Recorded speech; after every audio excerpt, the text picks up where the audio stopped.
नमस्कार. आपण ऐकतोय नवनाथ भक्तिसार. श्री गणेशाय नमः. ओम चैतन्य गोरक्षनाथाय नमः. आज आपला अध्याय चालला 24वा. भर्तरीची कथा. भर्तरीचा जन्म कसा झाला ती कथा लोकविलक्षणच आहे.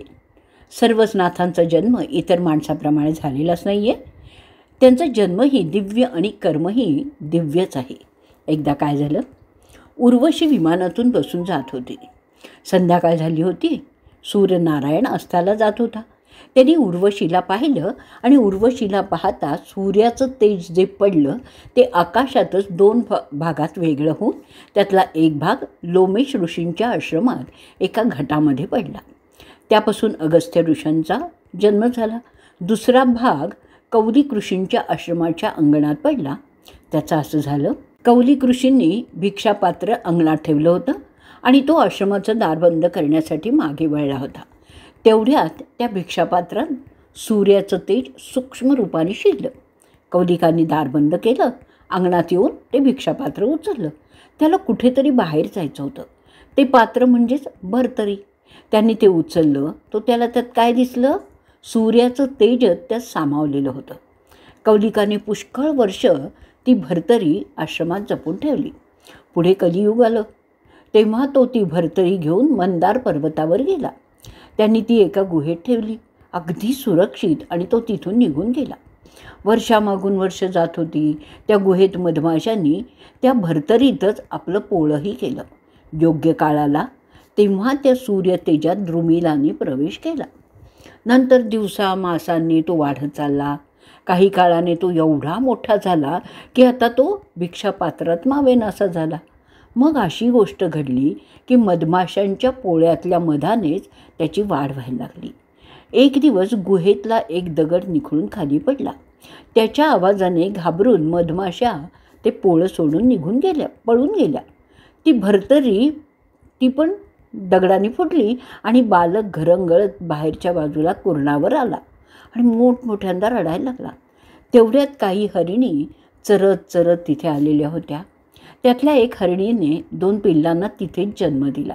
मग त्या गवतात ती 2 पिल्लं आणि हा बालक जवळजवळ असल्यामुळे हरिणीला वाटायचं हे आपल्याला 3 पिल्लं झाली आहेत.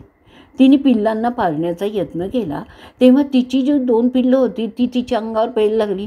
पण या बालकाला काही ते येईना.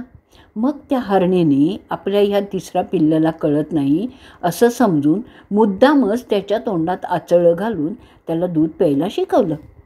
जिभेने आपल्या पिल्लांना ती ज्या मायेने चाटवून पुसून स्वच्छ करायची त्याच मायेने या भर्तरीला पण ती स्वच्छ करायची. असं होता होता तो बालक 2 वर्षाचा झाला. त्यांनी तेवढ्या काळात वनातल्या त्या पशुपक्ष्यांची फक्त भाषा ऐकली होती. तो चालायला लागला, बोलायला लागला. ते सगळं पशूंप्रमाणेच. सर्व पशुपक्ष्यांची भाषाही त्याला कळायला लागली. त्या पशूंना किंवा त्या पक्ष्यांना तो त्यांच्याच आवाजात उत्तरही द्यायला लागला. त्या हरणी मातेच्या मागोमाग मात्र सारखा असायचा. जिथे ती जायची तिथे मागोमाग तो जायचा. एकदा वनातल्या वाटेने ती हरणी जात असताना त्याच वाटेने एक स्त्री आणि एक पुरुष जात होते. ते भाट होते, गाणी म्हणणारे होते.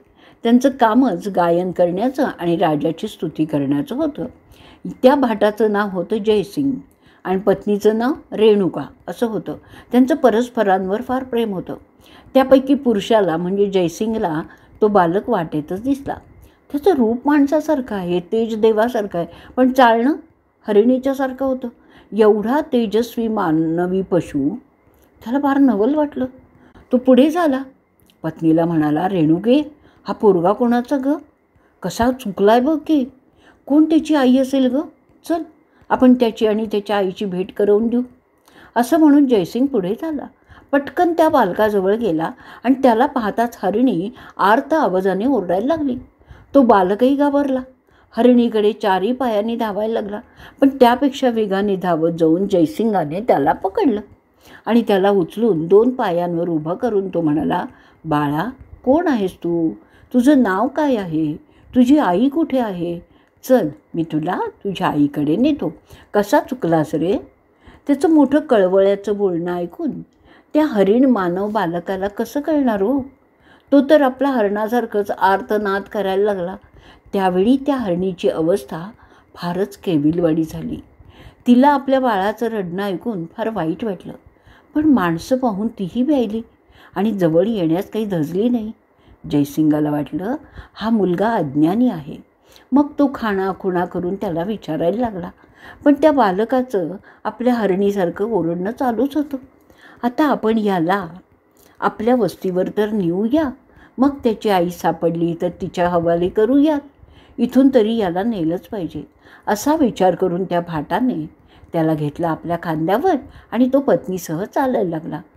तो काय, ती हरिणी ओरडत ओरडत त्याच्या मागे पुढे डावीकडे उजवीकडे फिरून वेडे घालून यायला लागली.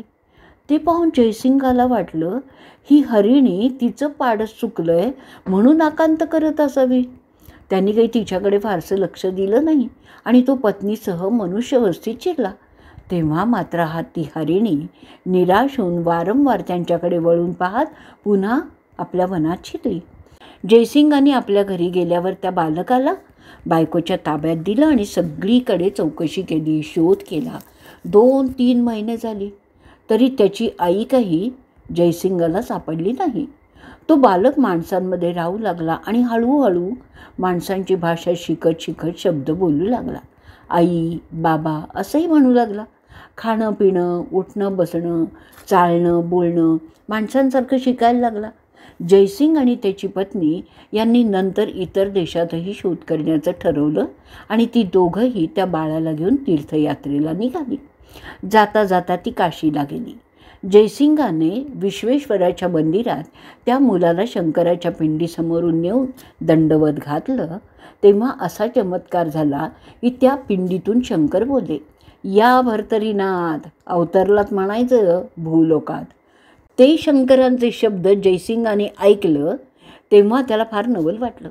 हा मुलगा अवतारी म्हणजे आपलं मोठं भाग्यच आहे की. आपण तर ह्याला रानातून उचलून आणला, पण हा शंकराच्याही ओळखीचा कुणीतरी ऋषी किंवा देवच असला पाहिजे. त्यांनी आनंदाने घरी जाऊन ते बायकोला सांगितलं. तिलाही फार नवल वाटलं. शंकरांनी ह्याला भर्तरी असं नाव घेऊन हाक मारली तेव्हा आपणही ह्याला भर्तरी असंच म्हणूया असं त्यांनी ठरवलं आणि मग तो काशी क्षेत्रातच राहिला. भिक्षुकी करू लागला. भर्तरी जसजसा मोठा झाला आणि इतर मुलांबरोबर अनेक प्रकारचे खेळही खेळू लागला. काठीचा घोडा, काठीचा हत्ती, काठीचाच रथ असे खेळ करून तो इतर मुलांचा राजा व्हायचा आणि राजा, प्रधान, मंत्री, सैनिक असे खेळ बरोबरींच्या मुलांबरोबर खेळत असायचा. एकदा असं खेळण्यासाठी सर्वजण गावाबाहेर रानात गेले. खेळता खेळता भर्तरी ठेच लागून पडला. त्याला वर्मी मार लागला. त्याची शुद्ध हरपली. त्याने डोळेच पांढरे केले. ते पाहिलं बाकीच्या मुलांनी आणि त्यांना वाटली भीती.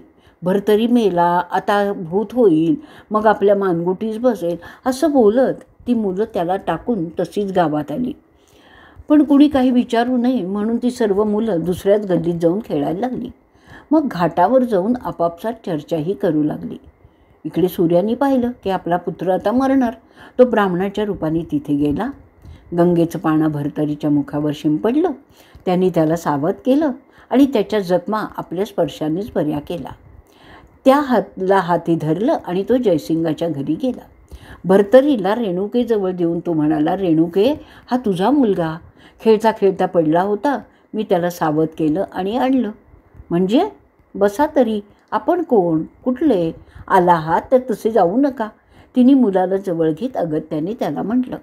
त्या माऊलीचा सरळ प्रश्न आणि वत्सल भाव पाहून सूर्याला खरं सांगावंसं वाटलं आणि त्यांनी म्हटलं, माऊली, हा पुत्र माझाच आहे.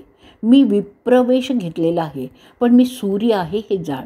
असं म्हणून सूर्याने द्रुमिल नारायणाचा अवतार कसा झाला ते सर्व अगदी पहिल्यापासून सांगितलं आणि भर्तरीचा सांभाळ करण्यास सांगून सूर्य तिथेच अंतर्धान पावला. जयसिंग बाहेर गेला होता. तो आला. रेणुकेनी सगळी कथा त्याला सांगितली. त्याला फार आनंद वाटला. त्यानंतर भर्तरीच्या वयाच्या 16व्या वर्षी एक अघटित घटना घडली. जयसिंग आणि रेणुका यांनी परत आपल्या घरी जाण्याचा विचार केला. माळवा देशात त्यांचा गाव होता. भर्तरीला गावी न्यायचं, त्याचं लग्न करून द्यायचं असा त्यांचा विचार होता. पण वाटेत निबिड दऱ्याखोऱ्यातून जाताना जयसिंगाला चोरांनी गाठलं. त्याचं सगळं धन लुटलं. त्याला ठार मारून ते पळूनही गेले. नवरा मेला हे पाहून शोक अनावर होऊन रेणुकाही मरण पावली. भर्तरींनी दोघांना तिथेच अग्नी दिला. माता पितरांसाठी तो अत्यंत शोक करायला लागला. 1-2 दिवस झाले. पूर्णपणे दरिद्री झालेला भर्तरी तिथली जागा सोडायला काही तयार होईना. तिथेच तो शोक करीत बसला. दैवयोग असा की कित्येक वंजारी व्यापार करण्याकरता अवंती नगरीकडे त्याच मार्गाने जात होते. त्यांना तो दिसला. त्यांनी त्याची विचारपूस केली. त्याचं दुःख पाहून आणि कथा ऐकून त्याचं त्यांनी सांत्वन केलं. त्याचं मन वळवून त्याला आपल्याबरोबर घेतलं. त्यांच्या संगतीत काही दिवस गेल्यावर हळूहळू भर्तरीचं दुःख कमी झालं आणि तो त्या व्यापारी लोकांची लहान मोठी कामंही करू लागला. त्यांचं मन रमायला लागलं. तो मधुर बोलणारा, देखणा आणि उद्योगी होता. त्यामुळे तो सर्वांचाच आवडता झाला. पुढे काही दिवसांनी काही गावातून मुक्काम करीत करीत ते व्यापारी भरपूर धान्य आणि इतर चीजवस्तू घेऊन अवंतिका नगरीकडे निघाले. अवंतिका नगरीमध्ये काय घडलं ते आता आपण पुढच्या अध्यायात वाचणार आहोत. आता या अध्यायाची फलश्रुती ऐकूया. या अध्यायाच्या पठणाने पूर्वजन्मीचं बालहत्येचं पातक नष्ट होऊन मुलं वाचतील आणि स्त्रियांचा वांझपणा जाईल. आता इथे आपला अध्याय आपण संपवणार आहोत. 24वा. अवधूत चिंतन श्री गुरुदेव दत्त.